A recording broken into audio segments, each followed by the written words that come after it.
بسم الرحمن الرحيم الحمد لله رب العالمين الرحمن الرحيم مالك يوم الدين إياك نعبد وإياك نستعين اهدنا الصراط المستقيم صراط الذين أنعمت عليهم غير المغضوب عليهم ولا الضالين.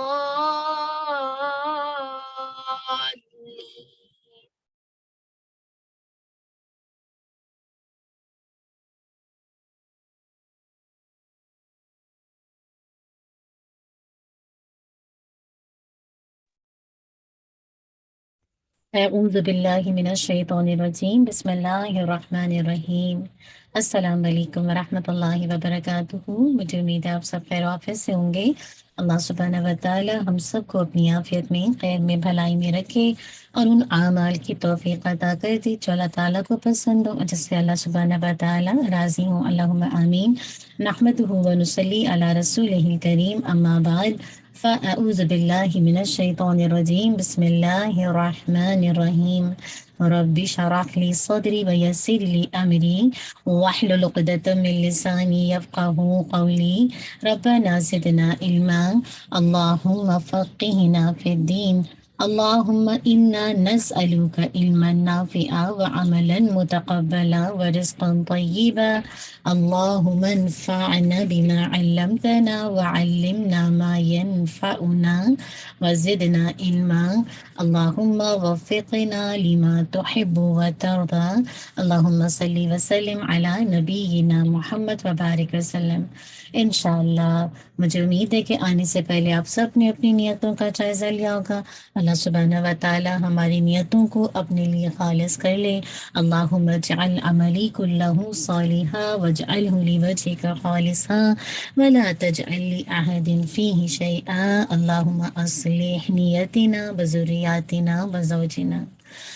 الحمدللہ ہم شہر رمضان کی بک پڑھ رہے تھے، اس میں جو ٹاپک پڑھ رہے تھے شہر الصدقہ، صدقہ و خیرات کا مہینہ، اور ہم الحمدللہ پیج نمبر 29 تک دیکھ چکے تھے۔ آج انشاءاللہ پیج نمبر 30 کو دیکھیں گے۔ رمضان کی مناسبت سے روزے داروں کی افطاری کے لیے مال خرچ کرنا بھی باعث اجر و ثواب ہے۔ ایک حدیث میں ہے کہ رسول اللہ صلی اللہ علیہ وسلم نے فرمایا، جس نے کسی روزے دار کا روزہ افطار کروایا اسے بھی اتنا ہی اجر ملے گا جتنا اجر روزے دار کے لیے ہوگا، اور روزے دار کے اجر میں کچھ بھی کمی نہیں ہوگی۔ کس قدر نفع کا سودا ہے نا کہ آپ الحمدللہ کسی کے لیے افطار کا بندوبست کرتے ہیں تو وہ جو فاسٹنگ جو رکھ رہا ہے اس کے اجر میں سے آپ کو بھی الحمدللہ اجر ملے گا، اور اس کے اجر میں بھی کوئی کمی نہیں۔ اسی طرح ایک دوسری روایت میں ہے کہ رسول اللہ صلی اللہ علیہ وسلم نے فرمایا، جس کسی نے کسی روزے دار کا روزہ افطار کرایا یا کسی کو مجاہد کو سامان دیا تو اس کو اس کے برابر ثواب ملے گا۔ اللہ اکبر۔ آپ دیکھیں کتنی زیادہ مطلب روزے کی فضیلت ہے نا کہ آپ کسی کو روزہ افطار کرواتے ہیں اور اللہ تعالیٰ کے یہاں اجر و ثواب پاتے ہیں، یا کسی بھی مجاہد کو آپ سامان دیتے ہیں تو جو بھی وہ جنگ پہ جانے کے لیے سامان جو آپ اس کو ہیلپ کرتے ہیں تو وہ چیز بھی آپ کے لیے بظاہر آپ نے جنگ میں شرکت نہیں کی، آپ جہاد میں نہیں گئے، لیکن آپ بھی اس کے برابر اجر لے جاتے ہیں نا۔ تو یہ ہے اسلام کی بیوٹی، یہ ہے اسلام کا جسے کہا جائے اتنا خوبصورت دین ہونا کہ کیسے اللہ تعالیٰ کی رحمت سے انسان کو ثواب ملتا رہتا ہے۔ بظاہر وہ کام وہ کر بھی نہیں رہا لیکن اس کے باوجود وہ کام کا اجر کیسے پا لیتا ہے۔ تو کرنے کے کام کیا ہے؟ ماہ رمضان میں اپنی حیثیت کے مطابق دل کھول کر اللہ کی راہ میں مال خرچ کریں۔ الحمدللہ آپ خرچ کر بھی رہے ہیں، لیکن الحمدللہ آپ نے کیا کرنا ہے؟ اور بھی زیادہ انشاءاللہ سننے کے بعد اللہ کے راستے میں خرچ کرنا ہے۔ پھر کیا؟ بیوی، بچے، والدین، رشتہ دار سب پر معروف طریقے کے مطابق خرچ کریں۔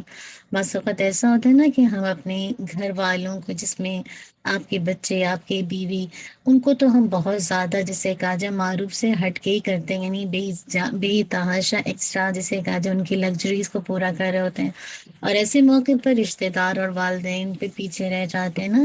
تو سب کے ساتھ معروف طریقے سے نہ کیے، جو جس کا حق ہے اس کو دیجیے، تاکہ آپ اس مہینے میں بہترین انداز سے ہر جگہ مال خرچ کر کے اللہ تعالیٰ سے اجر و ثواب لے سکیں۔ پھر یہ کہ زیادہ سے زیادہ روزے داروں کی افطاری کا اہتمام کریں، خصوصاً فقراء، مساکین اور ضرورت مندوں کو یاد رکھیں۔ ٹھیک ہے، جہاں آپ افطاری کا اہتمام کریں گے اس میں خاص کر آپ نے فقراء کو، مساکین کو اور ضرورت مندوں کو یاد کرنا ہے۔ انشاءاللہ اس سے بھی اللہ تعالیٰ کی رحمت آج سے آپ کو بہت انشاءاللہ اللہ تعالیٰ اجر سے نوازیں گے۔ پھر دیکھیں کمیونٹی کے تمام ضرورت مند افراد کی مدد کریں، آس پاس دیکھیں کون ہے جو کمیونٹی کے اندر ضرورت مند ہے تو اس کی مدد کریں۔ پھر علم دین کے حصول کے لیے نکلنے والے طالب علموں پر اپنا مال لگا کر صدقہ جاریہ کمائیں۔ بعض اوقات آپ اس قابل نہیں ہوتے، آپ کا ذہن اتنا تیز نہیں ہے یا آپ کو یاد نہیں ہوتا، آپ نہیں پڑھ سکتے۔ اب ایسے موقع پر آپ پڑھنا بھی چاہتے ہیں لیکن آپ ظاہر بات ہے آپ نہیں کر پاتے۔ اللہ تعالیٰ نے ہر ایک کو ایک طرح کی صلاحیت نہیں دی، تو کوئی پڑھنے میں زیادہ اچھا ہے تو کوئی کسی اور چیز میں الحمدللہ زیادہ اچھا ہوتا ہے۔ تو ایسے موقع پر اگر آپ کسی بھی وجہ سے علم حاصل کرنا چاہتے ہیں لیکن نہیں کر پاتے، ایسے موقع پر ایسے اسٹوڈنٹس کو جو دین کو سیکھنا چاہتے ہیں ان پر مال خرچ کیجیے تاکہ وہ آپ کے لیے صدقہ جاریہ بن جائے۔ پھر اسی طرح دیکھیے مساجد اور مساجد جو ہوتی ہیں اور دینی جو ادارے ہوتے ہیں اور ہاسپٹلس ہوتے ہیں، ان کی تعمیر و ترقی میں اپنا حصہ ڈالیں۔ آج کل تو آپ کو پتہ ہے کہ مسلسل مساجد سے لے کر جتنے بھی رفاہی ادارے ہوتے ہیں، ویلفیئرس جو ہوتی ہیں، وہ مسلسل جسے کہا جائے ہاسپٹلس وغیرہ، اس کو مسلسل اپ گریڈ کی یا نئی نئی جسے کہتے ہیں یہ چیزیں بنتی جا رہی ہیں۔ ایسے موقع پر دیکھیے آپ کے آس پاس اگر کہیں اس طرح کی کوئی اپارچونیٹی ہے تو اس کو بھی اویل کیجیے۔ پھر یہ کہ تعلیم و تبلیغ اور دین کی نشر و اشاعت میں بھی خرچ کریں۔ آپ دیکھیے بہت اہم ہے نا کہ جہاں ہم یہ کیٹیگری، وہاں تعلیم جو ہے اور تبلیغ و دین کی نشر و اشاعت میں اس کو پروموٹ دینے کے لیے بھی اللہ کا مال خرچ کریں اللہ کے راستے میں۔ پھر اگر زکوٰۃ واجب الادا ہو تو نفلی صدقات سے پہلے فرض ادا کریں، یعنی اگر آپ کے پاس زکوٰۃ ہے، آپ اس اماؤنٹ کو ریچ کر گئی ہیں تو پہلے آپ نے زکوٰۃ ادا کرنی ہے، پھر اس کے بعد نفلی صدقات دینے۔ ٹھیک ہے، یعنی ایسا نہیں ہے کہ آپ نے نفلی صدقات میں مال دے دیا اور پھر یہ کہ زکوٰۃ کے لیے تو ایلیجیبل ہیں، تو پہلے آپ نے فرض کی ادائیگی جس کے بارے میں پوچھا جائے گا اس کو جلد سے جلد ادا کیجیے۔ پھر یہ کہ اچھی بات اور مسکرانا بھی صدقہ ہے، تو اس کا میں اور آپ خوب اہتمام کریں کہ ہم مسکرائیں بھی اور بات اچھی کریں۔ تو انشاءاللہ قولوا للناس حسنا والی کیفیت ہو کہ جب بھی بات کریں حسنا، بھلی بات، اچھی بات کریں۔ تو اللہ سبحانہ و تعالیٰ مجھے اور آپ کو یہ بھی دراصل ایک صدقہ ہے نا، تو جب آپ نہیں کسی وجہ سے مال کا صدقہ کر سکیں، اللہ تعالیٰ نے آپ کو وہ حیثیت نہیں دی ہے، تو ایسے موقع پر آپ بھی صدقے سے محروم نہیں، آپ خوب اچھی باتیں لوگوں کو بتائیں اور مسکرانا شروع کر دیں۔ انشاءاللہ اللہ تعالیٰ مطلب اجر دینے پہ قادر ہے، وہ ہم سب کو اجر دے سکتا ہے نا۔ تو اللہ تعالیٰ مجھے اور آپ کو یہ تمام کام کرنے والا بنا دے، اللہم آمین۔ انشاءاللہ ہم موو آن ہو جائیں گے اپنے جز نمبر 22 پہ۔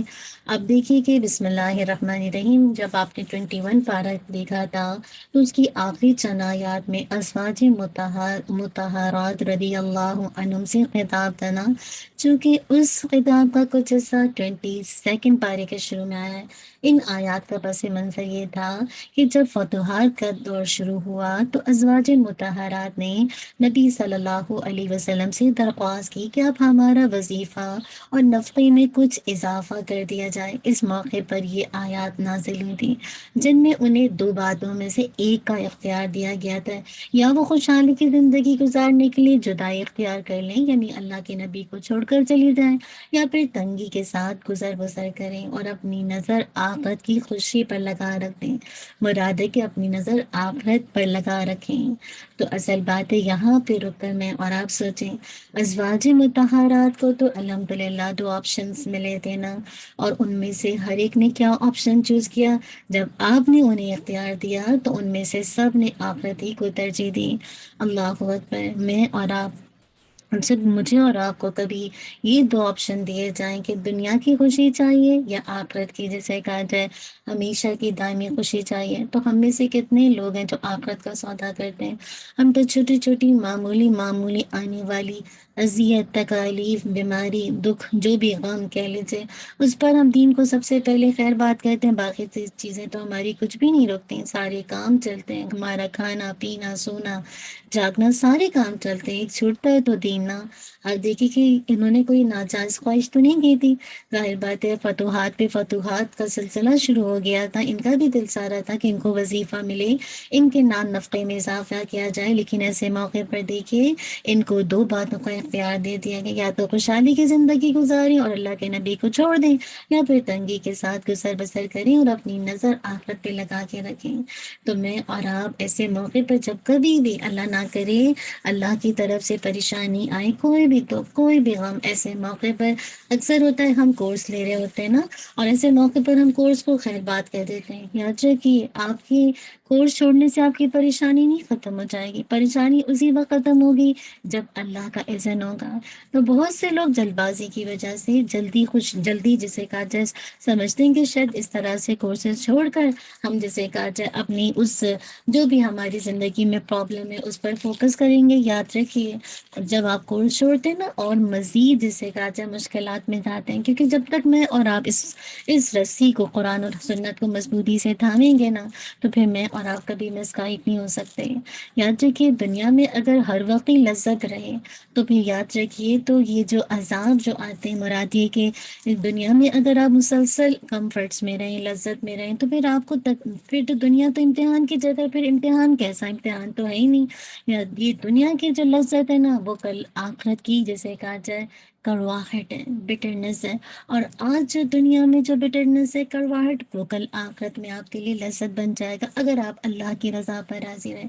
تو میں اور آپ، میرے اور آپ کے لیے سیکھنے کی بات یہ ہے کہ میں اور آپ اپنی جب کبھی اللہ تعالیٰ مجھے اور آپ کو تکلیف میں آزمائش میں ڈالتا ہے، ایسے موقع پر میں اور آپ کس کو چوز کرتے ہیں؟ کیا میں کورس کو چھوڑ کر اس دنیا میں فوکس ہو جاتی ہوں اپنی جسے کہا جائے اس آنے والی مصیبت سے، یا پھر میں اپنے معاملات اللہ کے حوالے کر کر اللہ پر توکل کر کر حسبی اللہ لا الہ الا هو علیہ توکلت وہو رب العرش العظیم کہہ کر اپنے معاملات اس کے حوالے کرتی ہوں، اور جو اپنا فوکس کرنے کا کام ہے وہ کرتی جاتی ہوں، اور اپنا حصہ جو بھی تکالیف کے دور کرنے کے حوالے سے وہ بھی کرتی جاتی ہوں۔ تو یہ آپ کی پرائرٹی ہے کہ آپ کس چیز کو ترجیح دیتے ہیں نا۔ اللہ تعالیٰ کا تو شکوہ ہے نا، بل تؤثرون الحیات الدنیا والآخرۃ خیر وابقیٰ، تم دنیا کی زندگی کو ترجیح دیتے ہو نا، آخرت بہتر بھی ہے اور زیادہ باقی رہنے والی۔ خوش نصیب ہے وہ لوگ جو آخرت کا سودا کرتے ہیں۔ اسی لیے دیکھیے ازواج مطہرات کی زندگی سے مجھے اور آپ کو پتہ چلتا ہے کہ سب نے کیسے کہا، کیسے جسے کہا تھا، کیسے اختیار کو پسند کیا، آخرت کو ترجیح دی۔ تو اللہ کرے میں اور آپ بھی آخرت کے جسے کہا جائے متلاشی بن جائیں، اس کو چاہنے والے بن جائیں، اللہم آمین۔ اور آپ کو اللہ کے نبی کی وہ دعا بھی یاد ہے، اللہم لا عیش عیشۃ الآخرہ، اللہ تعالیٰ کوئی عیش نہیں مگر اصل عیش جو ہے وہ آخرت میں، جہاں کی نعمتیں کبھی ختم نہیں ہوں گی، ہمیشہ کی خوشی، ہمیشہ کی راحت، ہمیشہ کا کمفرٹ۔ آپ دیکھیے اس کے بعد دیکھیے ازواج مطہرات کی فضیلت بیان کرتے ہوئے 7 احکامات دے دیے گئے۔ پہلا یہ کہ مردوں کے ساتھ بات کرتے ہوئے لوچدار لہجہ اختیار نہ کریں۔ کتنا اہم حکم دے دیا گیا کہ جب مردوں کے ساتھ بات کریں گے تو ان کے ساتھ بات کرتے وقت جو لہجہ ہے نا وہ لوچدار نہیں ہونا چاہیے، مراد ہے کہ بہت نرمی کے ساتھ ان کے ساتھ بات نہیں کی جائے گی۔ اللہ تعالیٰ نے آپ دیکھیے جس طرح عورت کے وجود میں مرد کے لیے ایک جنسی کشش رکھی نا، یعنی ایک اٹریکشن رکھی ہے، جس کی حفاظت کے لیے اللہ سبحانہ و تعالیٰ نے پردے کا اور آنکھ نیچی رکھنے کا حکم دیا۔ اسی طرح عورت کی آواز میں بھی فطری طور پر دلکشی ہوتی ہے، نرمی ہوتی ہے اور نزاکت رکھی ہے جو مرد کو اپنی طرف کھینچتی ہے۔ دیکھ اسی لیے اللہ کے نبی کی بیویوں کو حکم دیا گیا کہ مردوں سے بات کرتے وقت اسپیشلی ایسا لہجہ اختیار کریں جس میں نرمی، دلکشی کے بجائے قدر سختی ہو اور مضبوطی ہو، تاکہ دل کا کوئی بیمار کسی غلط خیال میں مبتلا ہو کر آگے بڑھنے کی جرات نہ کرے۔ اللہ اکبر، اس سے کیا بات معلوم ہوا کہ امہات المومنین کو ایسے لہجے میں غیر محرم مردوں سے بات کرنے کی اجازت دی جو جس میں لوچ نہ ہو اور ملائمت سے خالی ہو۔ تو اس سے کیا بات پتہ چلتی ہے کہ آواز کا پردہ نہیں ہے، لیکن آپ کو جب بات کرنی پڑے گی تو اس میں آپ کو یاد رکھیے اس میں سختی ہو، مضبوطی ہو، تاکہ کسی کے دل میں اگر کوئی غلط خیال بھی آئے تو اس کی آگے بڑھنے کی جرت نہ ہونا۔ اور آگے کہا وَقُلْنَا قَوْلًا مَّعْرُوفًا، اور نرمی سے بات کرنے کی ممانعت کا یہ مطلب نہیں ہے کہ آپ ایسی بات کرو جو اخلاق کے منافی ہو اور اس میں مخاطب کی بے عزتی ہو، یہ نہیں کہا جا رہا ہے، ٹھیک ہے؟ یہ کہا ہے کہ ان کے ساتھ نرمی سے بات نہیں کرنی، مراد ہے کہ نرم و ملائم لہجے میں بات نہ کرو، لیکن ایسے بھی نہیں بات کرو جو اخلاق کے منافی ہو اور جس سے آپ بات کر رہے ہیں اس کی بے عزتی کر رہے ہیں، بلکہ لہجے میں مضبوطی ہونی چاہیے۔ الحمدللہ، اور بھلی بات ہو، دستور کے مطابق بات ہونا، تو بتا دیا گیا۔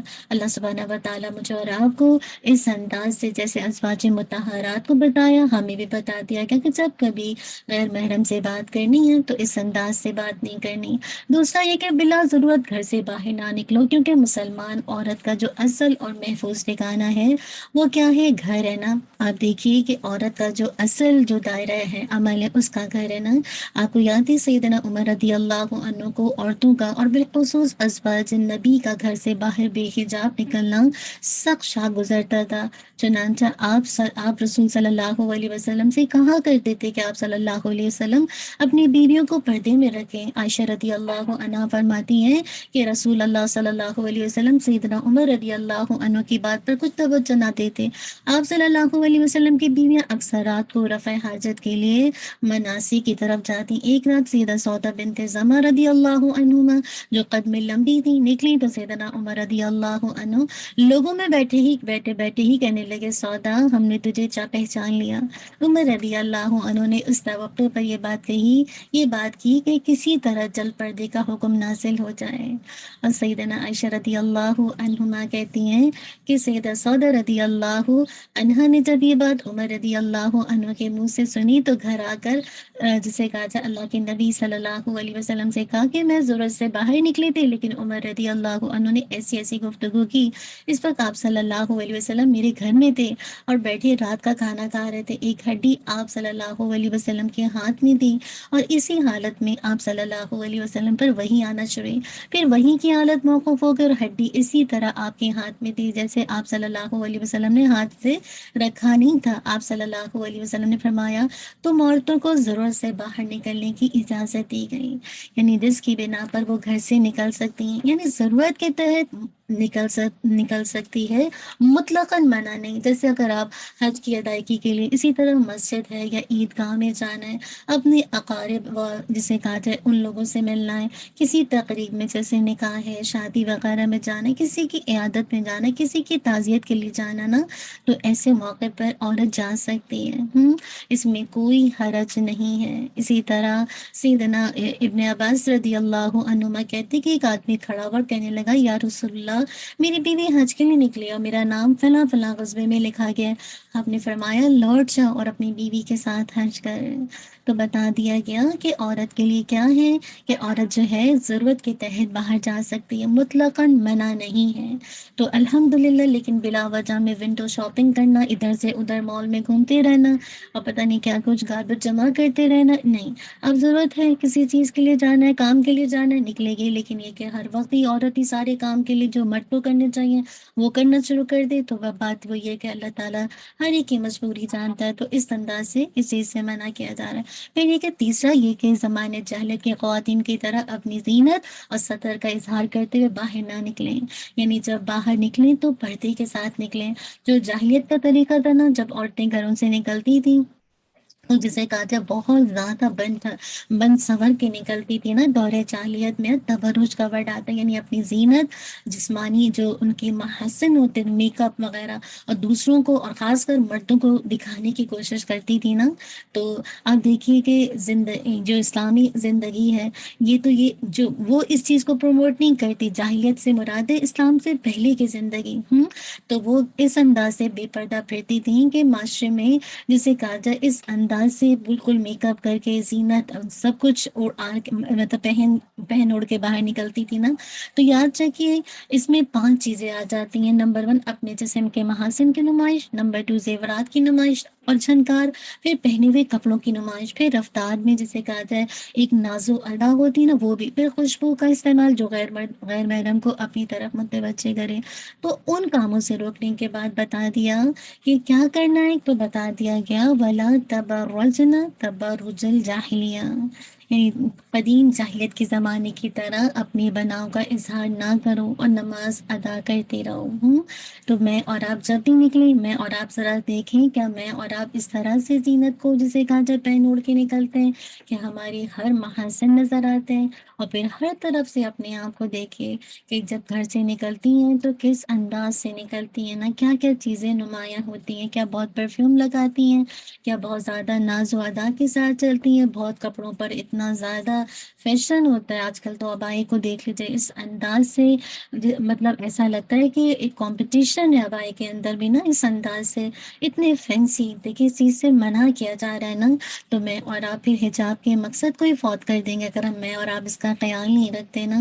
تو اللہ تعالیٰ مجھے اور آپ کو منع کرے اس کاموں سے کہ جو جاہلیت کے زمانے کے جو بناؤ سنگھار ہے اس طرح نہ کر کے نکلو اپنے آپ کو، اور کیا کرو اور کیا کرو، ساتھ ہی ساتھ بتا دیا گیا کہ نماز ادا کرو۔ اللہ کی عبادت میں ایک اگلا حکم دے دیا کہ سب سے بڑی عبادت کیا ہے، نماز، اس کی پابندی کرو۔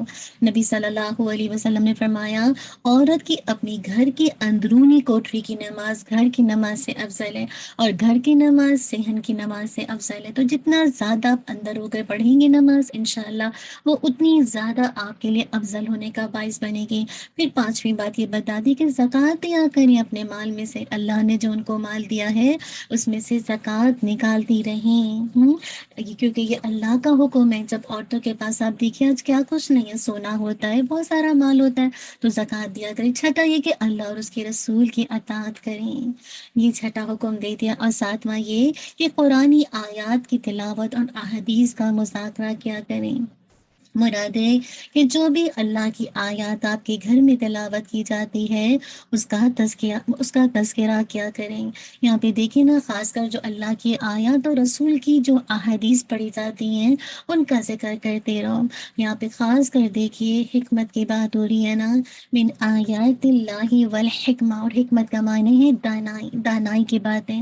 پھر اس کی بھی 2 قسمیں، ایک ہوتی ہے حکمت علمی یعنی آیات قرآنی سے آپ جو اجتہادات کرتے ہیں، اور دوسری ہوتی ہے حکمت عملی یعنی احکام الہی کو عملی طور پر نافذ کرنے کا طریقہ۔ اللہ اکبر۔ امام شافعی رحمہ اللہ نے بے شمار دلائل سے یہ بات ثابت کی ہے کہ حکمت سے مراد سنت نبوی ہے، یعنی خواہ زبانی کسی بھی آیات کی آپ تشریح و تفسیر امت کو سمجھا دیں یا کسی بھی حکم پر عمل کر کے امت کو دکھا دیں، یہ سب کچھ حکمت کے مفہوم میں شامل ہے۔ تو حکمت بہت بڑی اللہ کی طرف سے ملنے والی نعمت ہے، دانائی ہے، دانائی کی باتیں۔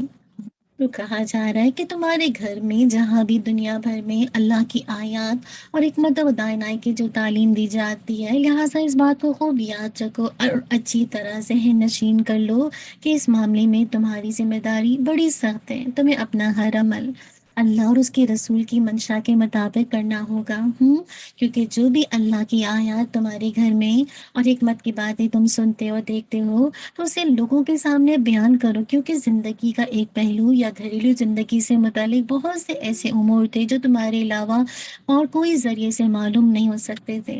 تو اللہ تعالیٰ نے ان کو حکم دے دیا جو بھی اللہ کی آیات کی تلاوت اور احادیث کا ذکر اللہ کے نبی نے تمہارے سامنے کیا ہے تو وہ کیا کرو، اس کو لوگوں کے سامنے بیان کرو اور اس پر لوگوں کو عمل کر کے بتاؤ۔ آپ دیکھیے یہ اس کے علاوہ جو اہم مضامین سورہ احزاب میں پائے جاتے ہیں ان میں سے پہلا ٹاپک کیا ہے، آگے دیکھیے، پھر مسلمان کی شخصیت کو معاشرے میں نمایاں اور امتیازی حیثیت دینے میں اور اس کی پہچان کرانے کے لیے 10 صفات ہے نا، اور یہ صفات مرد میں بھی ہوں یا عورت میں، جب جس کسی میں ہوں گے اسے مغفرت اور اجر عظیم کا مستحق بنا دیتی ہیں۔ دعا کریں کہ یہ صفات میرے اور آپ کے اندر بھی آ جائے. ان المسلمین والمسلمات والمؤمنین والمؤمنات، بے شک مسلمان مرد اور مسلمان مرد، مسلمان عورتیں اور مومن مرد اور مومن عورتیں، فرما برداری کرنے والے مرد، فرما بردار عورتیں، اور راز باز مرد اور راز باز عورتیں، صبر کرنے والے مرد اور صبر کرنے والی عورتیں، عاجزی کرنے والے مرد اور عاجزی کرنے والی عورتیں، خیرات کرنے والے مرد، خیرات کرنے والی عورتیں، روزے رکھنے والے مرد، روزے رکھنے والی عورتیں، اپنی شرمگاہ کی حفاظت کرنے والے مرد اور حفاظت کرنے والی عورتیں، بکثرت اللہ کا ذکر کرنے والے اور ذکر کرنے والیاں، ان سب کے لیے کیا ہے؟ لہم مغفرۃ و اجر عظیم. ان سب کے لیے اللہ تعالیٰ نے وسیع مغفرت و بڑا ثواب تیار کر رکھا ہے. اللہ اکبر. اللہ کرے یہ ساری صفات ہمارے اندر آ جائے نا، تاکہ ہم بھی اللہ تعالیٰ کی مغفرت کی جسے کہا جائے اور اس سے اجر عظیم کے مستحق بن جائیں. اور یہ یقین کریے، تھوڑا سا اگر آپ ان آیات پر غور کریں نا، تو کہاں کہاں آپ کو لگتا ہے کہ کہاں پہ نسبت ہے، وہاں پہ آپ کو پتہ ہے رمضان کی گھڑیاں ہیں. اللہ تعالیٰ سے خوب مانگ لیجیے. اور آپ یہ بھی دیکھیے کہ یہ آیت اس انداز سے وضاحت بھی کرتی کہ عمل کرنے والا مرد ہو یا عورت، کسی کی محنت اور کمائی اللہ کے ضائع نہیں ہوتی. دوسری ہے کہ ان دونوں کی کمائی کے اجر میں کوئی فرق نہیں ہوگا نا. اخلاقی ترقی، روحانی کمال، دونوں کے سامنے ایک جیسا وسیع میدان ہے. یہ الگ بات ہے کہ مردوں کا دائرہ عمل عورتوں کے دائرہ عمل سے الگ ہے. مرد کے لیے اگر جہاد میں جانا بڑا درجہ ہے، تو عورتوں کے لیے اولاد کی صحیح تربیت میں بڑا درجہ ہے. تو اصل بات ہے کہ یہاں پہ بتا دیا کہ دونوں جو ہیں، یعنی یہاں پہ کھول کے بتا دیا عمل کرنے والے مرد اور عورتیں، کسی کی محنت کا اللہ تعالیٰ اجر ضائع نہیں کرتا. اللہ اکبر. تو میں اور آپ کیا کریں، اس جسے کہا جائے آیت نمبر 35 کی روشنی میں اپنا محاسبہ کر لیں کہ میں اور آپ کیا کریں، کہاں پہ کھڑے ہیں نا. پھر آگے دیکھیں کہ سورہ احزاب اس مشہور واقعے کی طرف بھی اشارہ کرتی ہے، جس کی وجہ سے اللہ کے نبی صلی اللہ علیہ وسلم کو مخالفین نے سخت تنقید اور طعن و تشنیع کا نشانہ بنایا تھا. ہوا یوں کہ جب آپ کے متبنہ یعنی منہ بولا بیٹا زید بن حارثہ اور رضی اللہ عنہ اور آپ کی پھوپھی ذات بہن زینب رضی اللہ عنہما کے درمیان نباہ نہ ہو سکا، تو ان کے درمیان جدائی واقع ہو گئی. تو اللہ کے حکم سے خود آپ نے زینب رضی اللہ عنہا سے نکاح کر لیا. اس پر بڑا شور تھا کہ محمد صلی اللہ علیہ وسلم نے اپنے منہ بولے بیٹے کی بیوی سے شادی کر لے، جبکہ جاہلی تصور میں یہ نکاح حرام تھا. تو اللہ تعالیٰ فرماتے کہ یہ نکاح خود ہم نے کروایا تھا، تاکہ آئندہ متبنہ کے متعلق بیوی کے ساتھ نکاح کرنے میں مسلمانوں کے لیے کوئی حرج نہ رہے. کیا بات پتہ چلتی ہے؟ اللہ جو چاہتا ہے کرتا ہے. وَمَا تَشَاءُونَ إِلَّا أَن يَشَاءَ اللَّهُ.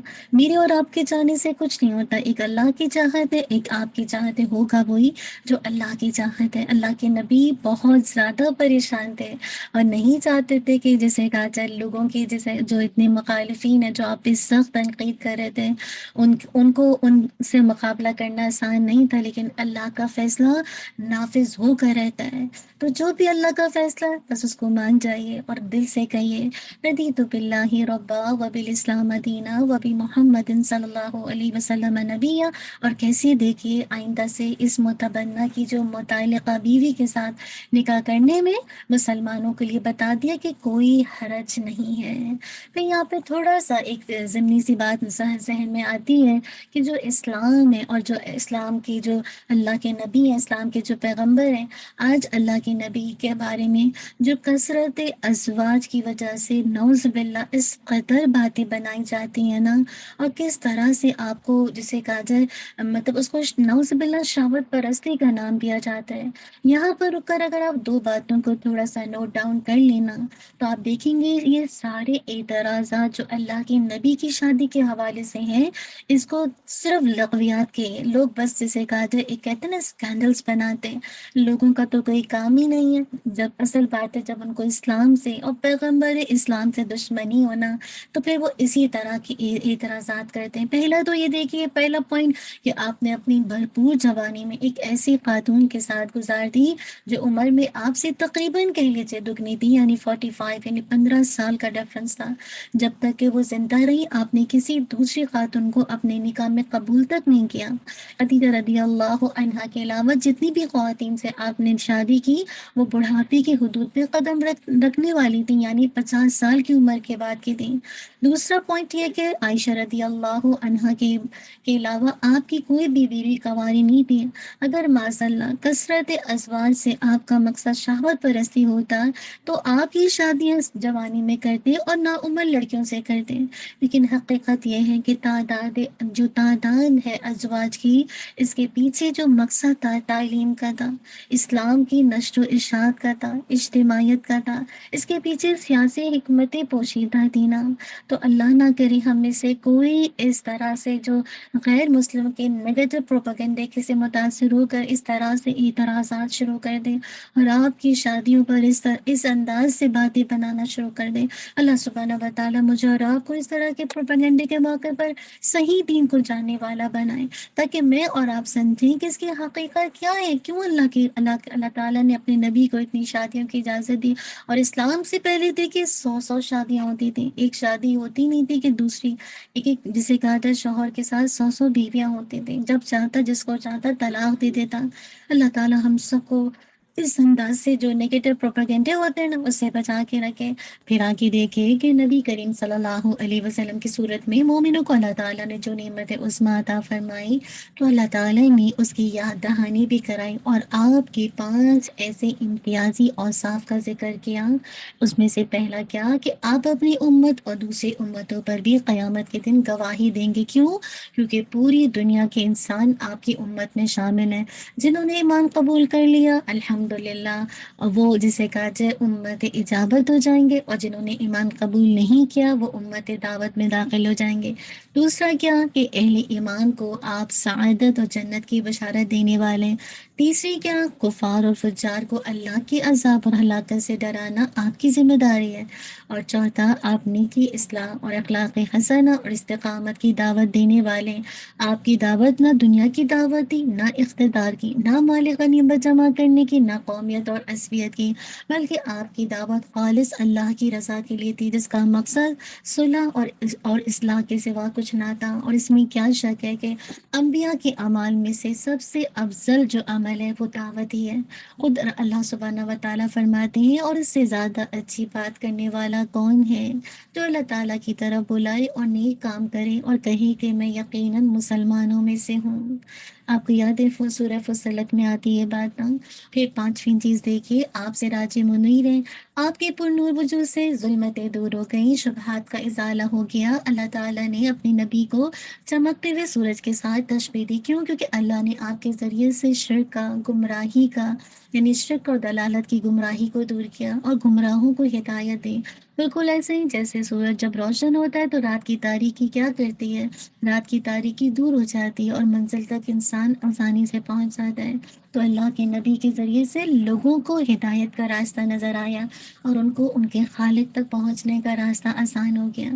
اللہ کریم میں اور آپ اس راستے پر چلتے جائیں، اللہ تعالیٰ سے مسلسل استقامت مانگے۔ اللہم اہدنا وسددنا، اللہم انا نسألک الہدی والتقی والعفاف والغنی۔ پھر آپ دیکھیے کہ سورہ احزاب میں وہ آداب بھی بیان کی گئے ہیں جو زمانے جاہلیت میں لوگ اس سے ناشنا تھے۔ تو ان میں سے پہلا ادب یہ تھا کہ کسی کے گھر میں اجازت کے بغیر داخل نہ ہوا کرو۔ دوسرا یہ کہ اگر کھانے کی دعوت میں تمہیں بلایا گیا ہو تو کھانے سے فارغ ہو کر اٹھ جایا کرو، باتوں میں مشغول ہو کر صاحب خانہ کا وقت مت ضائع کیا کرو۔ آج بھی کتنا ہوتا ہے نا کہ کھانے کی دعوت پر گھنٹے پہلے پہنچیں گے اور پھر بعد میں بھی گھنٹہ گپ شپ ہوتی رہتی ہے۔ ٹھیک ہے، کبھی اگر کسی وجہ سے کوئی صاحب خانہ آپ سے کہتا تو بات الگ ہے، لیکن بلا وجہ میں بیٹھ کے آپس میں گپ شپ کرتے رہنا، گھنٹوں باتیں کرتے رہنا، وقت ضائع کرنا، جو سمیٹنا چاہتے ہیں اپنے گھروں کو تاکہ جو بھی انہوں نے تیاری کی کھانا پکانے میں اس کی صفائی کرنا، جو کہ ایک بہت بڑا مرحلہ ہوتا ہے نا، تو ایسے موقع پر بتا دیا گیا کہ صاحب خانہ کا وقت مت ضائع کرو۔ تیسرا یہ کہ غیر محرم خواتین سے کوئی چیز مانگنے کی ضرورت پیش آئے تو پسے پردہ مانگا کرو، بلا حجاب ان کے سامنے نہ آیا کرو۔ البتہ اپنے جو محارم کے سامنے عورت کو بے پردہ آنے کی بھی اجازت ہے۔ تو یہاں سے پھر آیت حجاب کی نزول کا حکم نازل ہو گیا کہ محرم مردوں کے سوا کوئی بھی آپ صلی اللہ علیہ وسلم کے گھر نہ آئے۔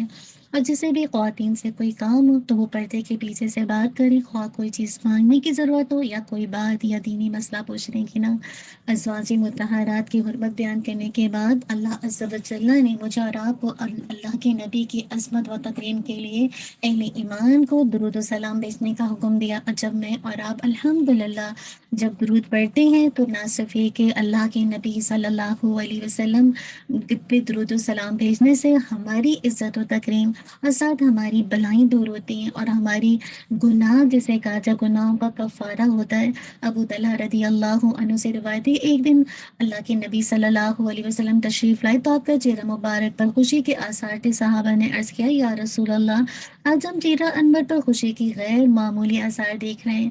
تو آپ صلی اللہ علیہ وسلم نے فرمایا، آج میرے پاس فرشتہ آیا تھا، اس نے کہا، اے محمد، کیا آپ اس بات سے خوش نہیں ہیں کہ اللہ عز و جل کہتا ہے کہ آپ کی امت میں سے جو کوئی آپ پر ایک بار درود بھیجے گا اس پر 10 رحمتیں نازل ہوں گے، اور جو کوئی ایک بار سلام بھیجے گا اس پر 10 بار سلامتی نازل کروں گا۔ میں نے فرشتے کو جواب دیا کہ ہاں میں خوش ہوں۔ اللہ اکبر۔ تو جب میں اور آپ الحمدللہ اللہ کی نبی پر درود و سلام بھیجتے ہیں تو سبحان اللہ کیا کچھ فائدے حاصل ہوتے ہیں نا۔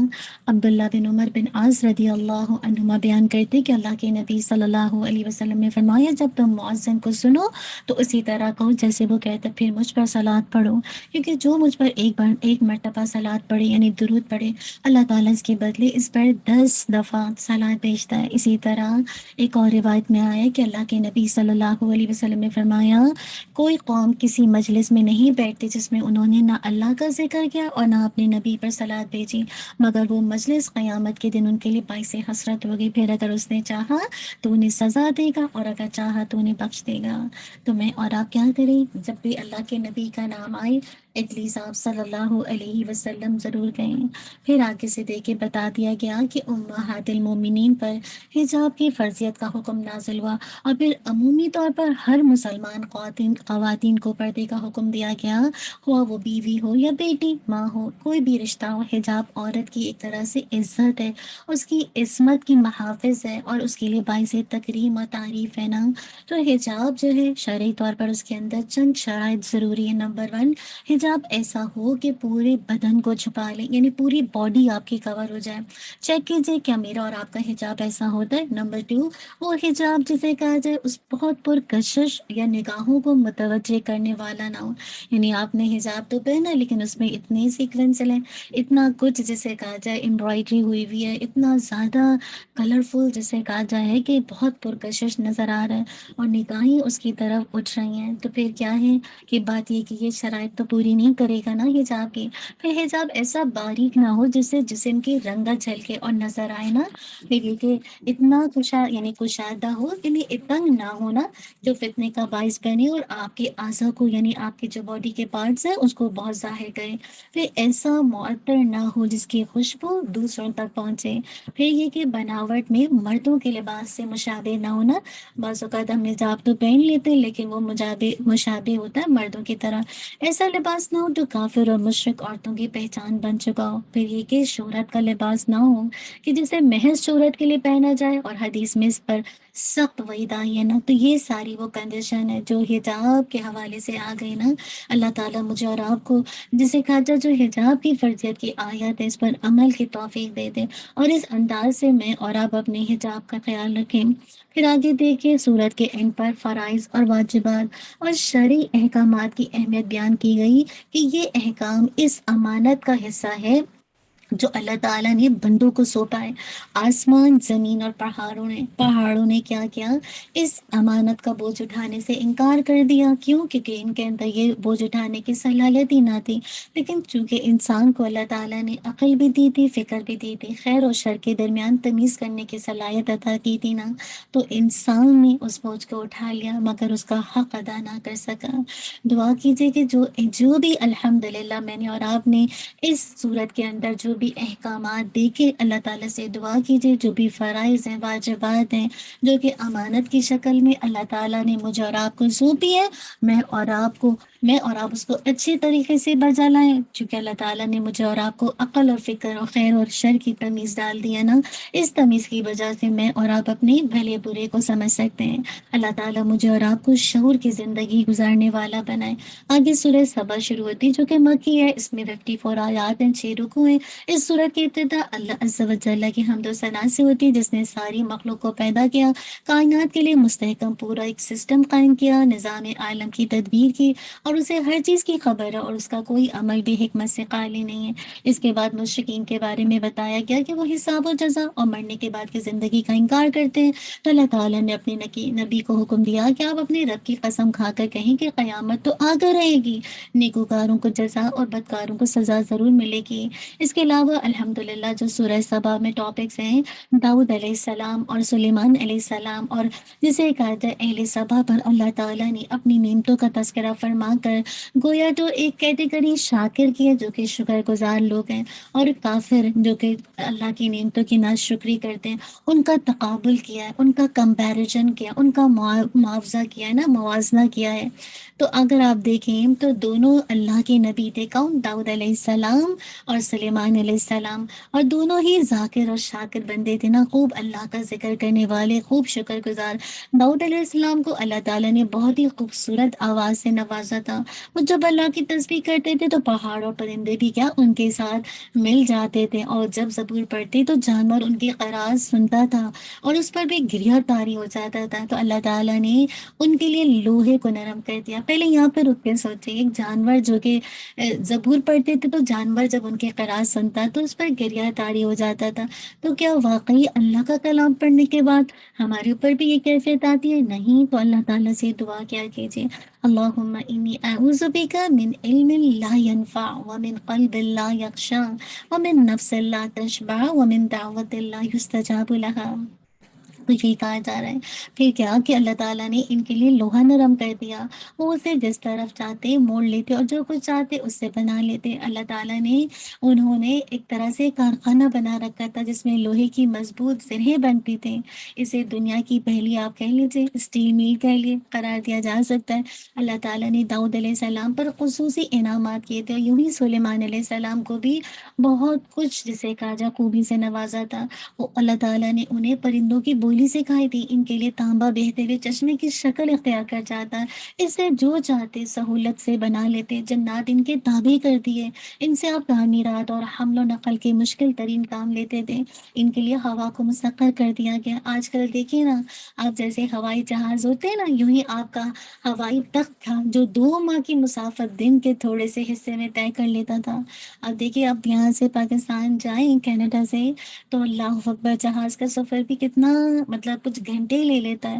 اسی طرح جیسے کہا جائے ان کا ہوائی تختہ جو 2 ماہ کی مسافت دن کے تھوڑے سے حصے میں طے کر لیتا ہے، ایسے اللہ تعالیٰ نے ہوا کو مسخر کر دیا تھا۔ اللہ تعالیٰ جب جس کو جو عطا کرتے، اللہ سے مانگ لیجیے رمضان کی گھڑیوں میں، اللہم انی اسألوک من فضلک و رحمتک فإنہ لا یملکها الا انت۔ اتنی زیادہ دیکھیے اللہ تعالیٰ نے ان کو دنیا کی رونق بھی دی ہوئی تھی نا، لیکن آپ دیکھیے دنیا کی رونق کے باوجود یہ کتنے ذاکر تھے، کتنے شاکر تھے نا۔ تو دنیا کی نعمت کوئی بھی بری نہیں ہے اگر وہ اللہ کے ذکر اور شکر کے ساتھ ہے۔ اسی طرح دیکھیے یہاں پہ جو بھی نعمتیں ان کو ملیں، یہ باپ بیٹے دونوں کے لیے یہ نعمتیں فقر اور غرور کا سبب نہیں بنی، بلکہ وہ ہر دفعہ ذکر اور شکر ہی کرتے رہے نا، کبھی بھی ان نعمتوں سے غافل نہیں ہوئے۔ جبکہ عمومی طور پر انسان کو جب اس طرح کی نعمت ملتی ہے تو بہت ہی کم اللہ کے بندے ہوتے ہیں جو صحیح معنوں میں اللہ کا شکر ادا کرتے ہیں۔ اسی لیے تو اللہ تعالیٰ فرماتے ہیں قلیلا ما تشکرون، شکر کرنے والے بہت تھوڑے ہوتے ہیں۔ تو اللہ تعالیٰ مجھے اور آپ کو جب کوئی نعمت دے، دیکھیں آپ کو کیا اسکل ملی ہے، کیا ٹیلنٹ ملا ہے۔ آپ بہت اچھا پڑھا سکتی ہیں، آپ بہت اچھا کوکنگ کر سکتی ہیں، آپ بہت اچھا کسی کی خدمت کر سکتی ہیں، آپ بہت اچھا گرافک کر سکتی ہیں۔ اللہ تعالیٰ کی اس نعمت کا شکر ادا کریں اور اللہ کا خوب خوب ذکر ادا کریں کہ اللہ تعالیٰ نے آپ کو یہ نعمت دی۔ اللہ اکبر کبیرہ والحمد للہ کثیرہ وسبحان اللہ بکرۃ و اصیلا۔ تو اللہ تعالیٰ مزید آپ کی نعمتوں کو بڑھا دیں گے۔ یہ تو تھا شاکر کا۔ اب جو دوسرا قصہ ہے جو یہاں پہ آنے وہ اہل سبا کا تھا۔ دیکھیے پہلا قصہ اہل شکر و ایمان کے لیے تھا، یعنی جو اہل شکر اور ایمان والے تھے، یعنی شکر گزار لوگ اور ایمان والے لوگوں کے لیے ایک روشن مینار تھا۔ جبکہ دوسرا قصہ اہل کفر و عصیان کی تاریخ اس کے اندر جھلکتی ہے نا۔ اہل سبا کو بھی اللہ نے رزق کی فراوانی، صحت، آب و ہوا، زرخیز زمین، پھلدار باغات جیسی نعمتیں عطا کی تھی۔ طویل مسافت تک دیکھیے دور دور دور تک ان کے باغات چلے جاتے تھے، نہ گرمی نہ دھوپ، نہ گرمی ستاتی نہ دھوپ ستاتی، نہ بھوک پریشان کرتی۔ پانی ذخیرہ کرنے کے لیے ایک بہت بڑا ڈیم تھا۔ اللہ اکبر! لیکن انہوں نے کیا کیا؟ ان نعمتوں کا شکر ادا نہ کیا، بلکہ ناشکری پر اتر آئے۔ یہ جو ناشکری ہوتی ہے نا، یہ انسان سے نعمتوں کو چھین لیتی ہے۔ آپ دیکھیے کتنی لوگ ہیں نا، جب اللہ کی نعمتوں کی شکر نہیں کرتے، قوموں کو دیکھ لی ایک ایک کر کے جسے کہا جائے ان کو کیسے نیست و نابود کر دیا گیا۔ تو روز اللہ تعالیٰ سے نعمتوں کی شکر گزاری مانگا کیجیے کہ اللہ جو نعمت ملی ہے خوب خوب اللہ تعالیٰ سے دعا کیا کیجیے کہ اللہ تعالیٰ مجھے شاکر بنا دے۔ ربی جعلنی لکا شکارا لکا ذکارا لکا رحابا لکا متوعا الیکا مقبتا اواہا منیبا۔ خوب اللہ تعالیٰ سے مانگا کیجیے۔ اب دیکھیے ناشکری پر جب یہ قومیں آ گئی تو کیا ہوا یہ کہ جو ناشکری قوم کے ساتھ ہوتا ہے، عام طور پر ناشکری قوموں کو کیا کیا جاتا ہے؟ تباہ برباد کر دیا جاتا ہے۔ تو ان کے ساتھ بھی یہ ہوا کہ بند جو تھا، جو ڈیم تھا، وہ ٹوٹ کر عذاب کی صورت اختیار کر گیا اور اس کے پانی نے تباہی مچا دی۔ باغات، بستیاں سب بہہ گئیں۔ جہاں پھل اور پھول تھے وہاں جھاڑ جھنکار کے سوا کچھ بھی نہ بچا، اور اہل سبا کا ذکر صرف داستانوں میں رہ گیا۔ اللہ تعالیٰ ہم سب کو بچا کے رکھے۔ کیسے ساری نعمتیں ایک جھٹکے میں سب کچھ ختم ہو گئی اور جھاڑ جھنکار بن کے رہ گئی نا۔ اللہ نہ کرے ہم اللہ تعالیٰ سے دعا مانگے، اللہم انی اعوذ بک من زوال نعمتک و تحول عافیتک و فجاعت نقمتک و جمیع سخطک، اللہم آمین۔ اب آگے دیکھیے کہ مسلسل مشرکین مکہ کے جو عقائد ہیں، ان کے جو نظریات ہیں، اس کے دلائل دیے جا رہے ہیں، اور ان سے کہا گیا بلاؤ ان کو جنہوں نے تمہیں اللہ کے سوا حاجت روا اور مشکل کشا سمجھتے ہو، دیکھتے ہیں کہ وہ تمہیں کیا فائدہ پہنچاتے ہیں۔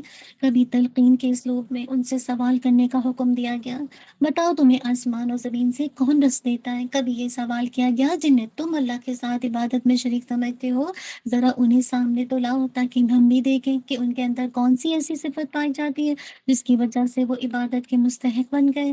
تو اللہ اکبر! یہ ایک انداز تھا اور یہ دلائل دینے کا انداز ہے تاکہ لوگوں کو جھنجھوڑا جائے۔ اللہ تعالیٰ ہم سب کو شرک کے جیسے کہتے اس طرح کے قبیح عمل سے ہم سب کو بچا لے۔ پھر دیکھیے آگے چل کر سورہ سبا میں کفار اور مشرکین کی جو سرکشی ہے اور کفر کی جو بنیادی وجہ ہے وہ کیا ہے؟ ثروت، بہت زیادہ دولت کا ہونا، واقعہ کو بتایا ہے۔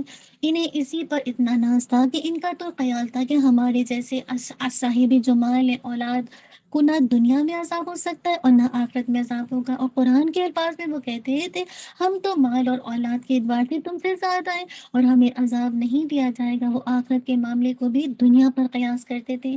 ان کا یہی خیال تھا کہ جیسے اللہ نے انہیں دنیا کی وسعت و خوشحالی عطا فرمائی، یہی معاملہ اللہ تعالیٰ ان کے ساتھ آخرت میں بھی کرے گا۔ کتنی خوش فہمی میں نا! اسی لیے انہیں جواب دے دیا گیا، فرما دیجیے کہ میرا رب جس کے لیے چاہے روزی کشادہ کر دیتا اور تنگ بھی کر دیتا ہے، لیکن اکثر لوگ نہیں جانتے نہیں ہے نا۔ اسی لیے تو اس جو اللہ کی نعمت کو غرور اور تکبر کے ساتھ لیتے ہیں اور اس پر ناز کرتے ہیں اور اپنے آپ کو بڑی چیز سمجھتے ہیں، پھر تو دیکھیے کیسے عذاب آتے ہیں نا۔ یاد رکھیے یہ جو ثروت و غنا پر فخر و غروری انہیں اللہ کے نبی کی استہزاء، اللہ کے نبی کی تحقیر پر آمادہ کرتا تھا، اور وہ آپ کو مجنون، دیوانہ، پاگل، پتہ نہیں کیا کیا کہنے سے باز نہیں آتے تھے۔ اسی لیے اللہ تعالیٰ نے فرمایا آپ ان سے فرما دیجئے کہ میں تمہیں ایک بات کی نصیحت کرتا ہوں، تم اللہ کے لیے دو اور اکیلے مستعد ہو جاؤ، پھر غور و فکر کرو، تم یقیناً اس نتیجے پر پہنچو گے کہ تمہارے ساتھی یعنی اللہ کے نبی کو کوئی جنون نہیں، وہ تم کو سخت عذاب کے آنے سے پہلے سرفرانے والے ہیں۔ تو اصل بات ہے انبیاء کیوں آتے ہیں؟ ان کو کوئی جنون ہوتا ہے؟ ان کا تو کام ہوتا ہے، ان کی تو فکر، ان کا تو ہم اور ان کا تو غم ہی ہوتا ہے کہ لوگ اللہ کے عذاب سے بچ جائیں۔ لیکن اس کے باوجود اگر لوگ جسے کہا جب دنیاوی شان و شوکت کو سارا مال و متاع سمجھ بیٹھے تو پھر کیسے ایک نصیحت کرنے والے کی بات کو غور سے سنیں؟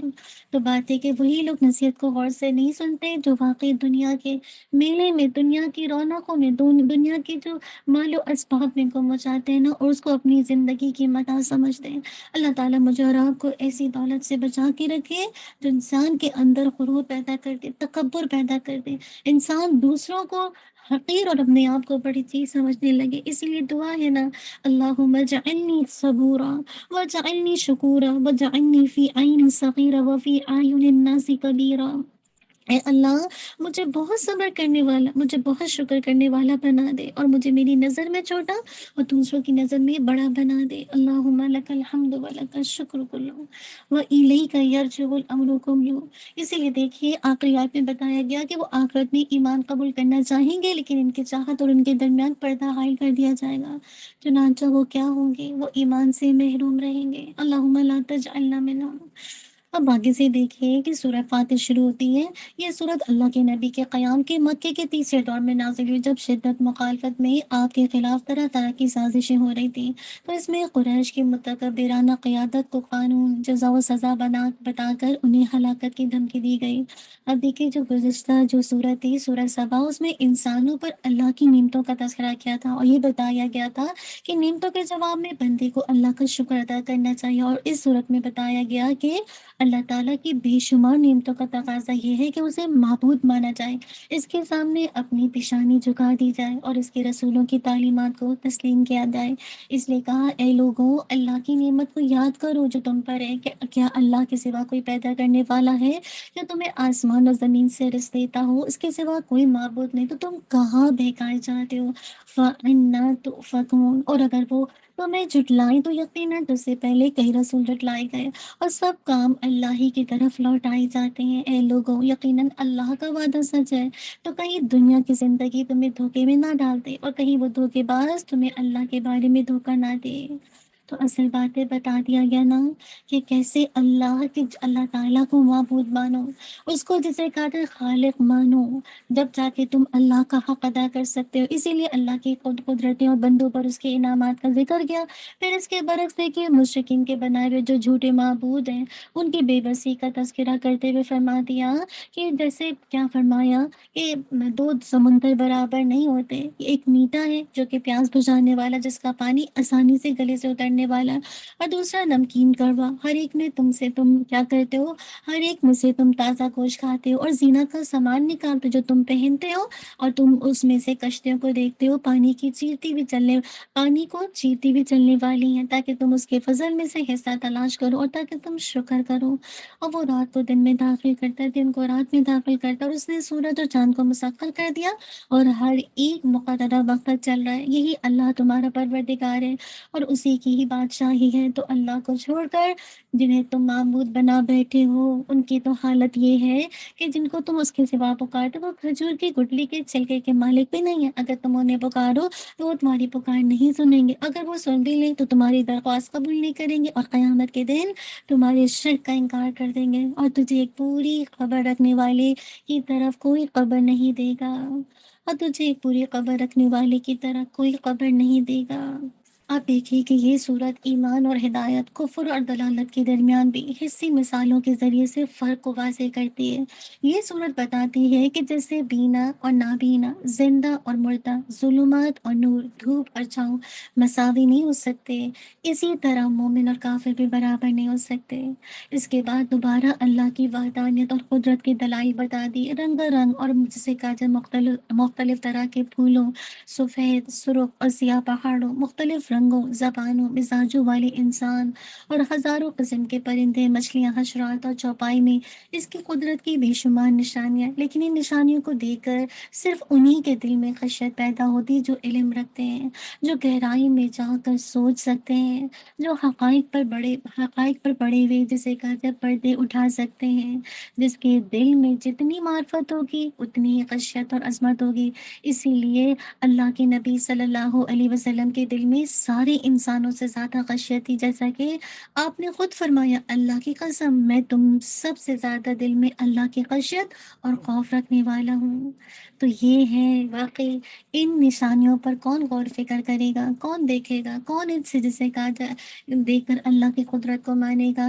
جو واقعی خشیت رکھتے ہیں اور گہری سمجھ بوجھ رکھتے ہیں، جب وہ اللہ کی خشیت رکھیں گے اور غور و فکر کریں گے تو ہو نہیں سکتا کہ وہ یہ کہیں فتبارک اللہ احسن الخالقین۔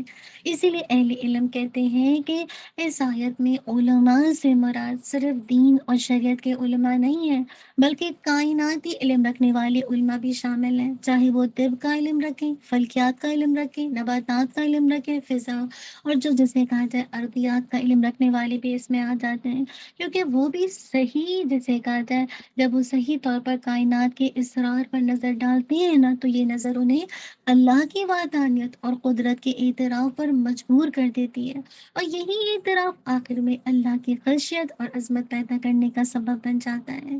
تو اللہ کرے میں اور آپ بھی ایسے ہی علم جسے کہا جائے ایسا علم حاصل کریں جس سے اللہ کی خشیت پیدا ہو، جس سے اللہ کا خوف پیدا ہو، جو میرے اور آپ کے لیے فائدے مند بن جائے۔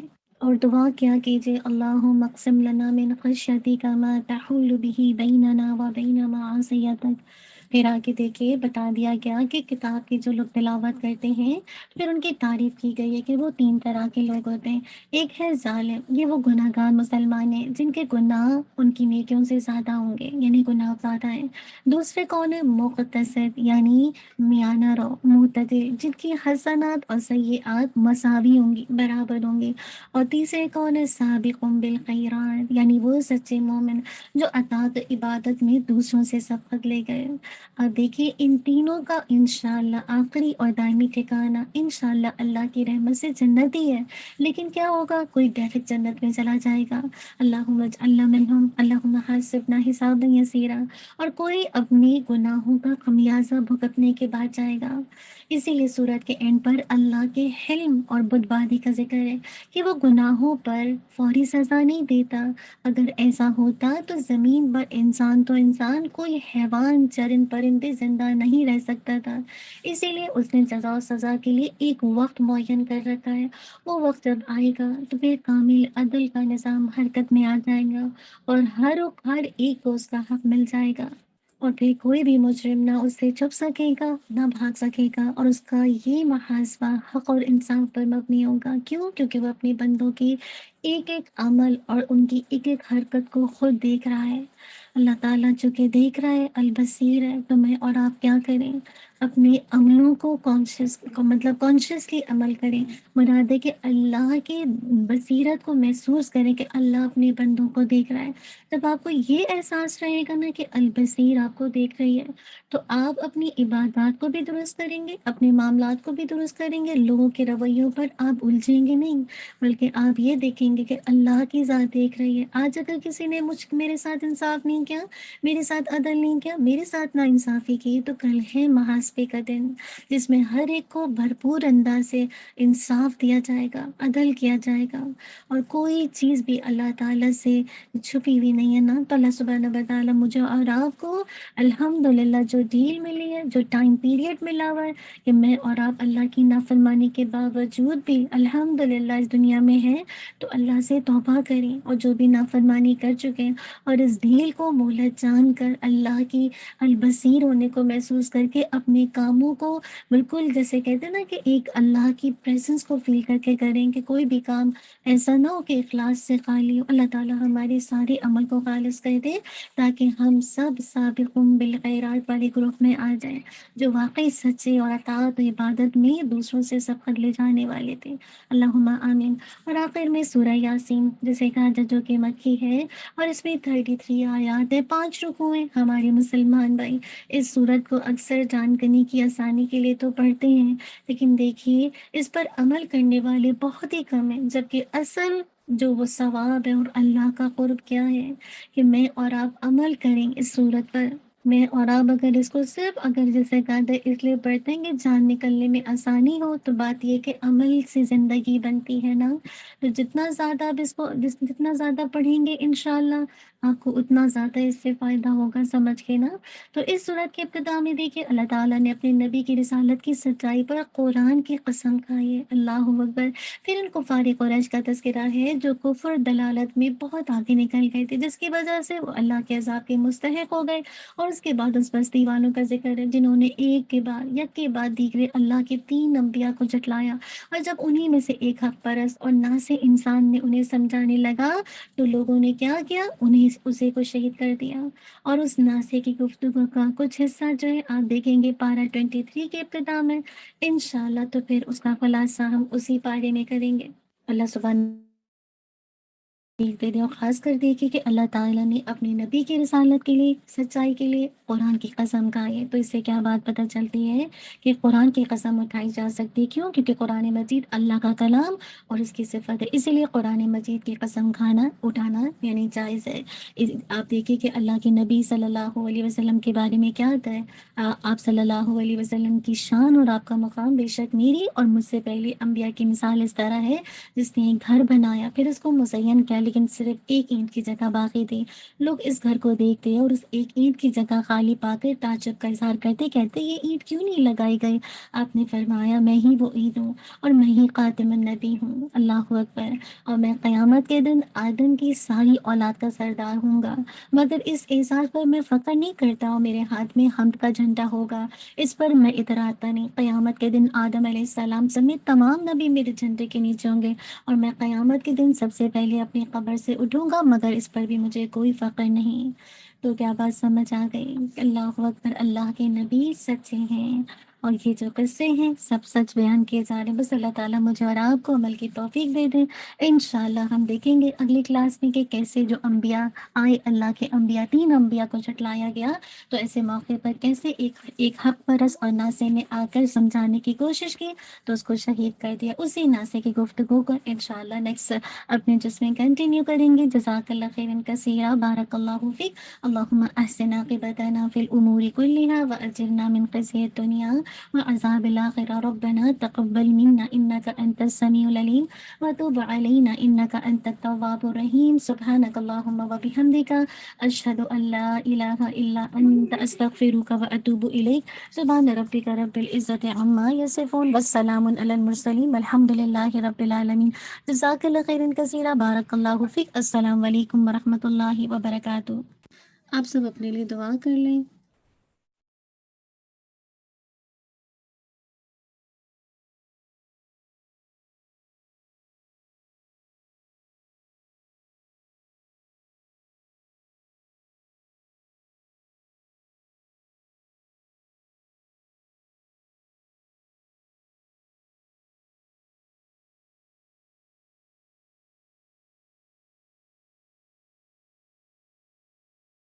چلیے، مجھے امید ہے کہ آپ سب نے اپنے لیے دعا کر لی ہوگی، جو بھی اللہ تعالیٰ سے دعا مانگی اللہ تعالیٰ تو اپنی رحمت سے قبول کر لی، اللہم آمین۔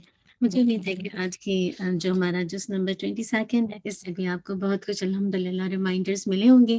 آپ میں سے اگر کوئی بہن اپنا شیئر کرنا چاہتی ہے تو انشاءاللہ ہینڈ ریز کر دیجیے، ورنہ یہ کہ انشاءاللہ ریمائنڈرز تو آلویز ہی ملتے ہیں، اصل بات ہے کہ بس اللہ تعالیٰ اس ریمائنڈر سے مجھے اور آپ کو فائدہ لینے والا بنا دے۔ اللہ تعالیٰ میری اور آپ کے لیے خوب آسانی کر دے، اللہم آمین۔ چلیے انشاءاللہ سسٹر فریدہ آپ کا ہینڈ ریز ہے، آپ انشاءاللہ لے لیجیے۔ جزاک اللہ خیر، بارک اللہ فیک۔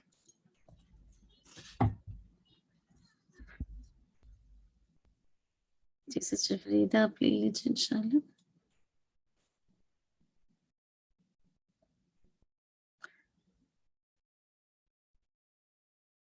جی آپ انمیوٹ کر لیجیے اپنے۔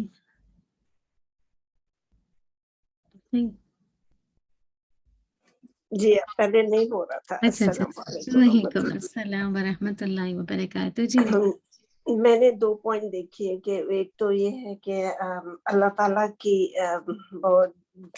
ڈسٹریبیوشن آف جسٹس، جیسے کہ عورت اور مرد جو بھی کرے گا اجر اس کو ایکول دیں گے۔